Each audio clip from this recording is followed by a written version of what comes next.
coming out. So just give myself or Catalina an email and we can add you to that mailing list if you would like to. But today we have the incredibly talented and sometimes late Doris Soto, all the way from the Interdisciplinary Center for Aquaculture Research in Puerto Montt in southern Chile. So hello, Doris, how are you doing? Hello, how are you doing? I'm sorry for the confusion with the timing. No, as I said, it happened to me once when I was giving a talk and I was actually in the bathtub at the time and I had to like rush out of it. So do not worry. Sorry.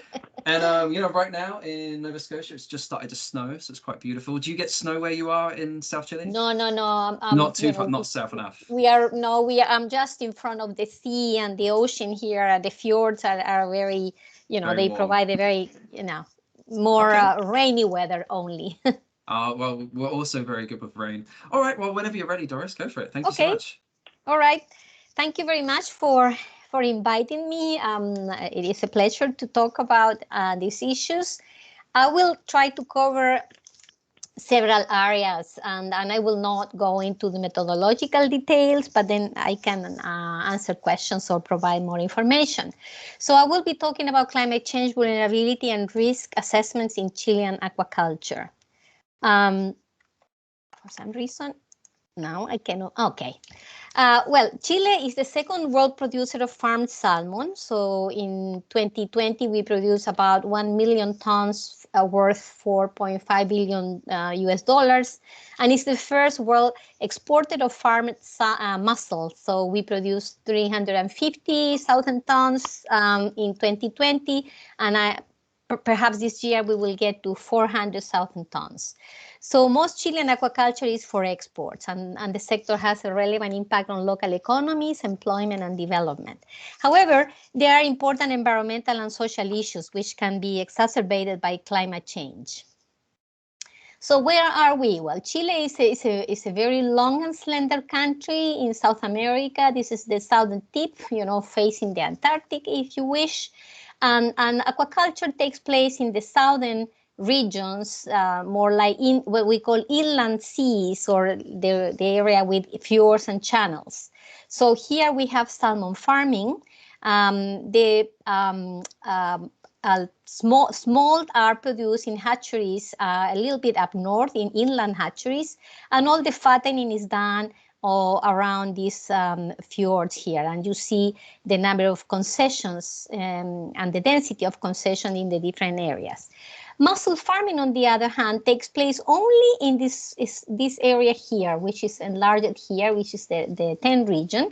And here, mussel farming is based on wild seed capture, and wild seed capture takes place here in the fjords, and fattening takes place across the inland sea in other areas. So this is more or less the situation. Well, the climate change has been an issue for us in Chile for some time now. There are several institutions making projection models, and the projected changes in accumulated annual precipitation are the most important ones. So we have been looking at the relevance of temperature increase, and also the precipitation, but the decrease in the amount of precipitation is the most important projected driving force under climate change. You can see here the current condition and precipitation in millimeters here. So we normally have a good amount of precipitation, which is really decreasing very rapidly, and this is the projected situation. So apparently we are having now more than 30% decrease in precipitation. This is due in general to global warming, but also to the increase, the strengthening of the southern annular mode, which is pushing the pressure that brings rain to the north. So we are not getting as much rain as we used to. The most relevant consequences, and here we can see the precipitation trends in Puerto Montt, where I am now in the 10 region, so the region that hosts the most aquaculture. And you can see from 1950 projected to 2030, and the reduction is quite clear. The impact is important because there will be less fresh water entering fjords and inner seas. This produces increase in salinity, increase in water column stratification, and it lowers the water exchange in fjords, for example. Also, less precipitation means more days without rain, more light. So there's more opportunities for phytoplankton to grow and for harmful algal blooms, for example. So we did a first study in 2017 and 18, where we estimated aquaculture vulnerability to climate variability and climate change through a case study of salmon farming. And why did we focus on salmon farming? Essentially because we already know that, for example, the big hubs can be very damaging to the industry. These red tides during the last El Nino had a very strong impact on the sector and also on coastal fisheries and general employment.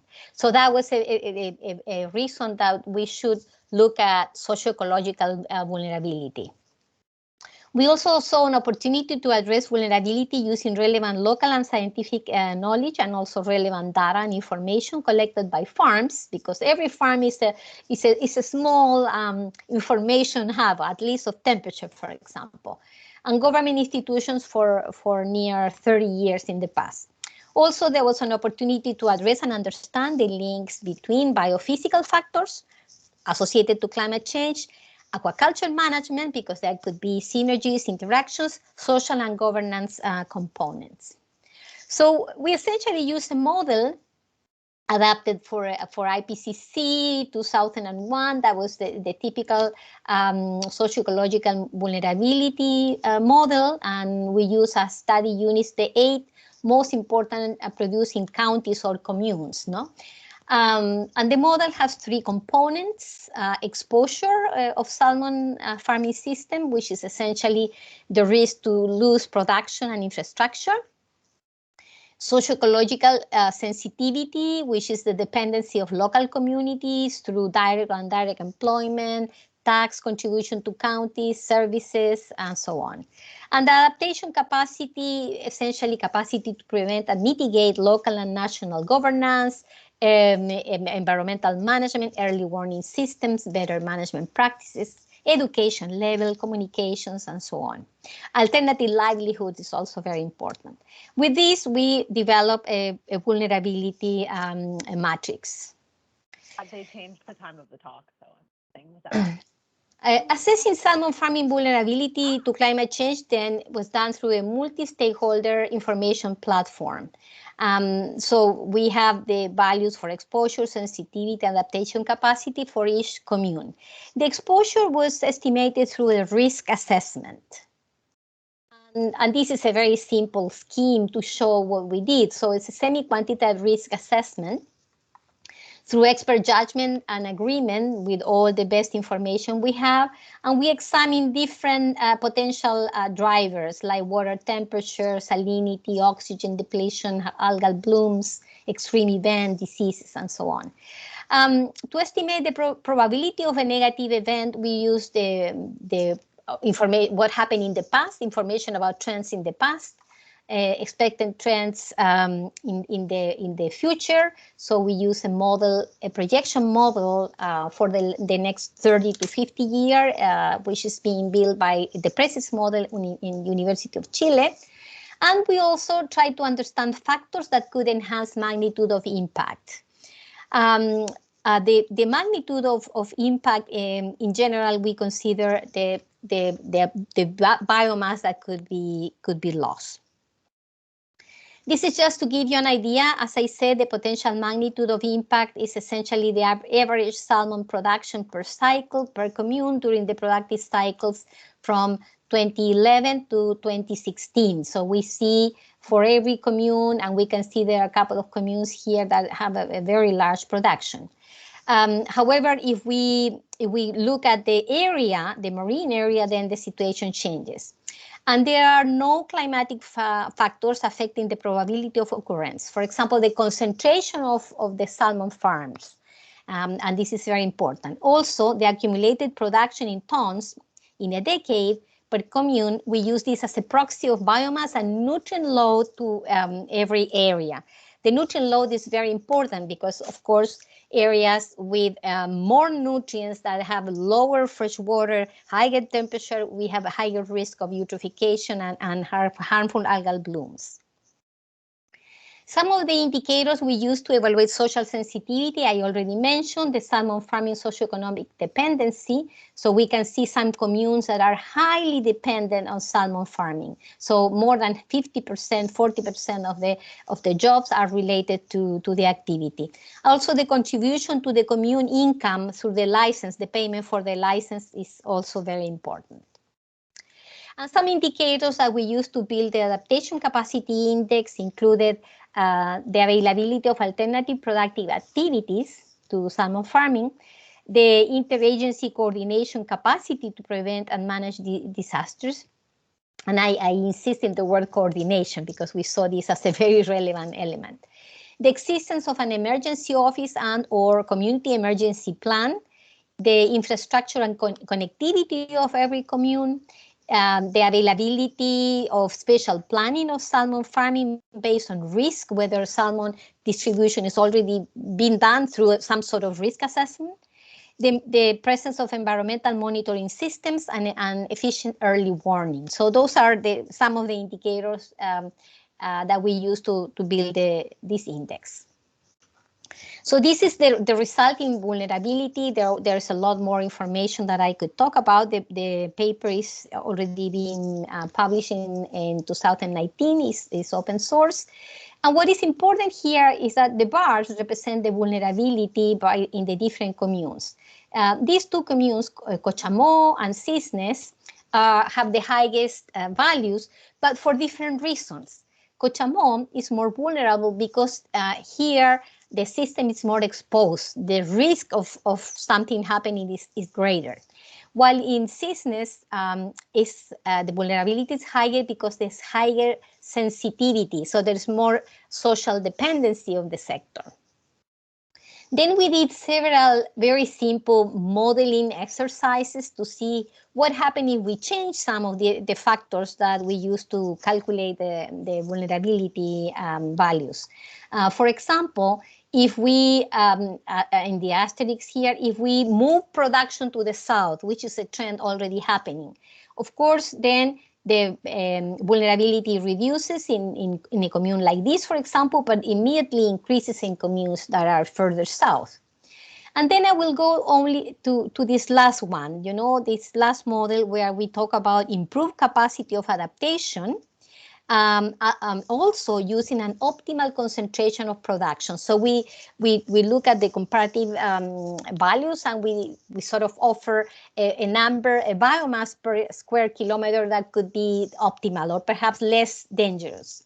So when we do that, we are able to reduce the vulnerability in almost all the communes. So there could be more information is available in the publication.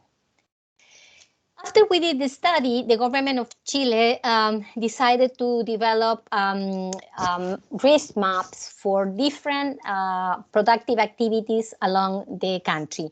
This is called their CLIM platform, and you can access this. It's open, and you can see risk maps for many activities. And for aquaculture, we estimated, we developed risk maps for salmon farming and for mussel farming.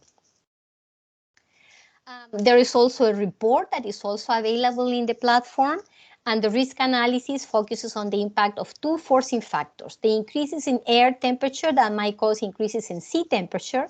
And we have to use air temperature because we don't have very good models, projection models of temperature, of sea temperature. So we essentially are assuming that there will be also increase in sea temperature. And the reduction of precipitation that can change coastal oceanographic and biological characteristics and functioning. We know there is a relationship between precipitation and salinity in the inner seas. There are some relationships, but we don't have very specific models. So we are using this as a proxy. Again, the information is available and you can access this in the platform. In this case, we use a different model. We use the model that was proposed in 2014 through the AR5 report, which focused on the estimation of risk. And previously, if you remember, we focused more on vulnerability. And in this case, the original model estimate exposure, vulnerability, and hazard is based on the estimation of these three components, where the vulnerability is a function of sensitivity and adaptation capacity. In this case, for this particular exercise, for all the models that the ARCLIN is doing, is assuming the adaptation capacity is 0, because they are going to work the adaptation capacity through a different model. So we essentially work with exposure, which is the biomass production that could be lost. Sensitivity in this case are characteristic or functions that render the system more susceptible or less resilient. And hazard are the climatic trends generating impacts. And again, we use the projections of the PRECIS model. So to explain a bit more about the chain of effects, the main hazards I already explained: the reduction of precipitation, meaning less freshwater discharge, which reduce quantity and quality of freshwater for salmon hatcheries, and this could have an important impact on diseases, quality of eggs and juveniles, and so on. The reduction of precipitation, meaning less freshwater discharge to fjords and coastal systems, could be very important because they could cause a reduction on wild mussel beds. I will show you that in a minute. They could also change the pycnocline, a mechanism that facilitates the concentration of mussel larvae, so also reducing seed settlement. And salinity increases could facilitate the presence and expansion of salmon parasites, for example, sea lice, which is very well understood, and also the gill amoeba. Also, the reduction of precipitation, meaning more days with sunlight and less fresh water, more stratification, can generate harmful algal blooms, and we are seeing this very clearly. And again, so we can see the potential impacts. I will be describing them in a minute. The risk map of climate change-induced harmful algal blooms for salmon farming is explained here through the model considering exposure, sensitivity, and hazards. Here we thought we cannot change the hazard, of course, but we could modify the exposure and we could modify the sensitivity, because there are some things that we can do about it. In the case of sensitivity, as I said, are the characteristic of functions that render the system more susceptible. For example, some aspects of production, the accumulated salmon production per area. And then, as I explained before, if an area is being used for a long time, the many nutrients have entered into the system, it is likely to accumulate more nutrients, but also not only that, but also an area with a higher use history, biomass history, could accumulate more parasites or potential diseases. Oceanographic aspects like the water turnover rate and stratification patterns are very, very important. We cannot modify those, of course. And previous have events, no? So areas where we already had some harmful algal blooms, we know that spores are there compared to areas which never had blooms before. So there are other biological and biogeochemical aspects of the estuarine and marine environment that we are still trying to understand. For example, organic matter processing capacity, and we can use hypoxia as a surrogate, for example. And there are other questions that we don't know how to address yet. We are working on these that could be also relevant.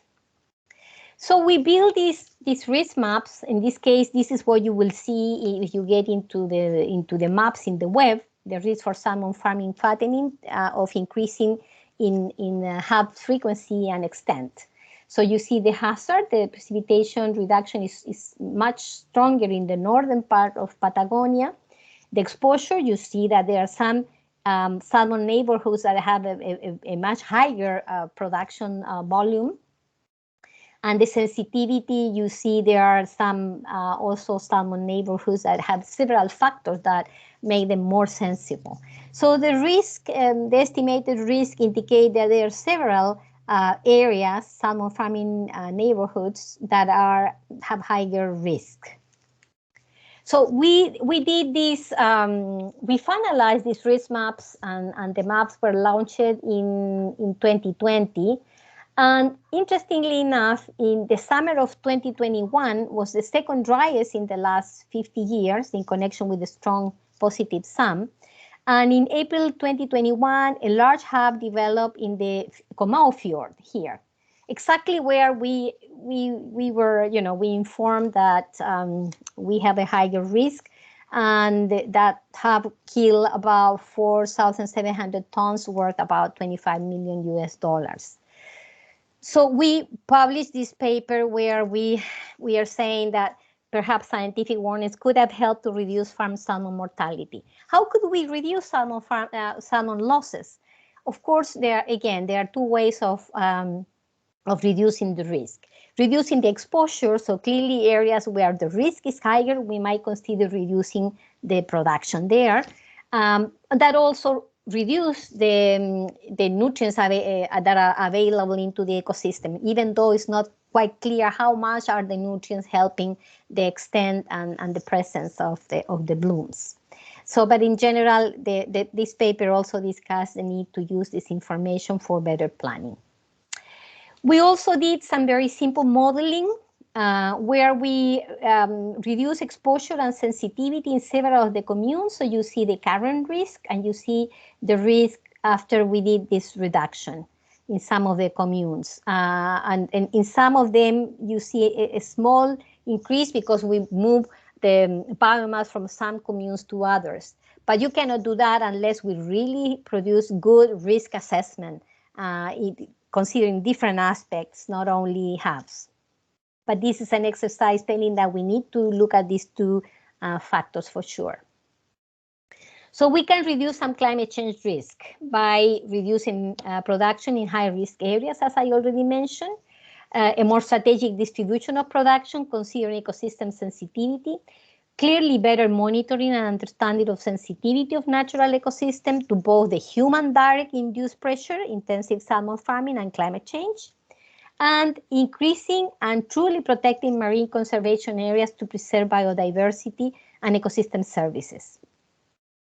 But this is also very important because marine protected areas could serve as reference areas that allow us to understand and separate climate change from other human-induced impacts. For example, today, we cannot really tell if the harmful algal blooms that are being killed in the salmon are essentially produced by climate change, or the extension or the magnitude of the blooms are also being helped because salmon nutrients, because we don't have areas without salmon in this region. So we really need to understand these interactions better. Now, if we move to the situation for mussel farming, I sort of like to summarize again that mussel farming in Chile is based on mussel seed production from the wild. So the seed production is an ecosystem service. The seed are collected and then they are brought to fattening and harvested.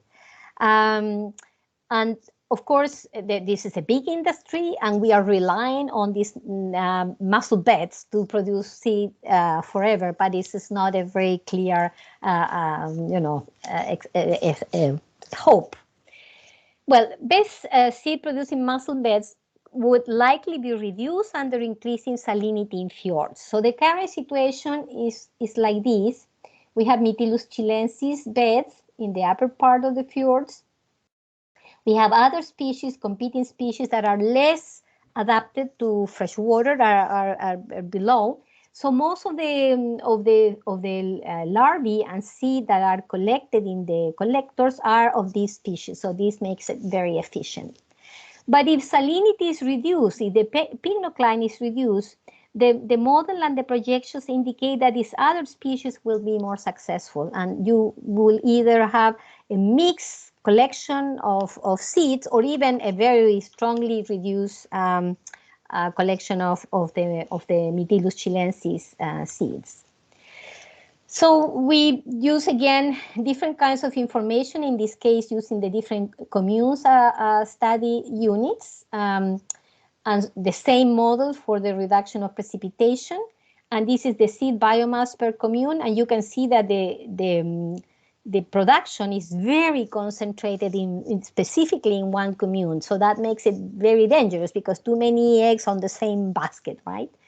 And also there are several issues in the management of the mussel beds and seed collection system, that the pressure, for example, on the mussel beds being very large, and the weakening state of the beds might be even worsened by climate change.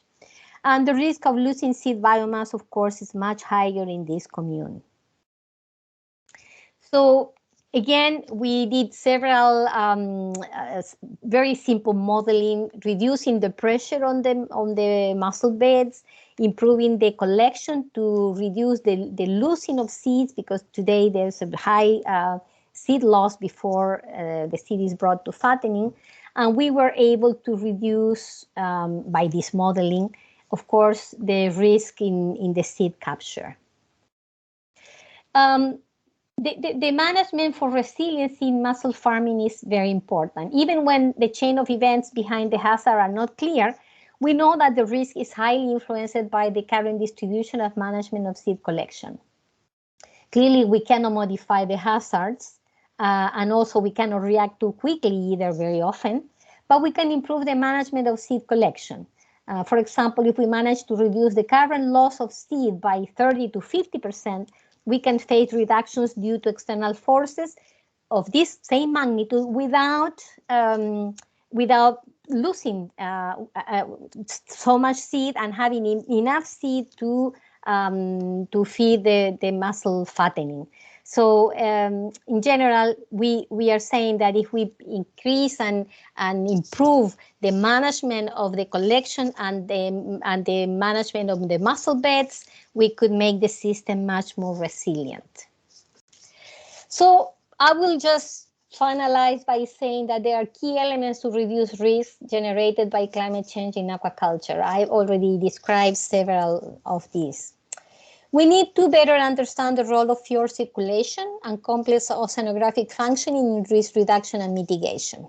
So we are a big aquaculture producer, but the amount of the investment and the efforts in terms of research and monitoring are really not commensurate with this huge production. We need to improve that in significant ways. Improve and permanent monitoring of water body ecosystems is essential to understand synergies between climate change and other human drivers. We really need to understand this better.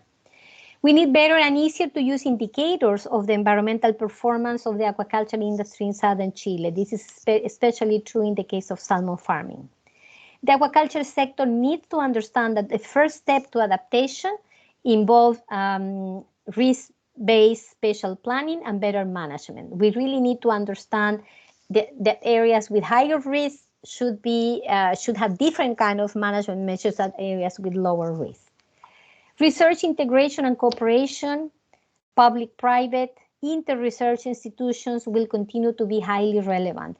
I emphasize this because there's a lot of research. There are different institutions, there's the government, there's the private sector, but there's still very little coordination. And we really need to make a bigger effort. And many scientists are trying, and institutions are trying to improve this.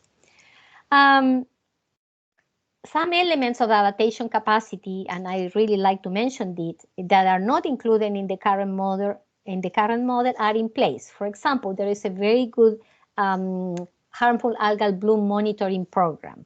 But one of the problems of this monitoring program is focusing the areas where we have aquaculture. And there's much less effort in areas without aquaculture. And so this is one of the problems, that we don't know if these blooms are also increased in areas with larger salmon farming, as I already mentioned. So we really need to improve the monitoring systems. And I think I will stop here, and I hope I didn't go too fast. Doris, thank you so much.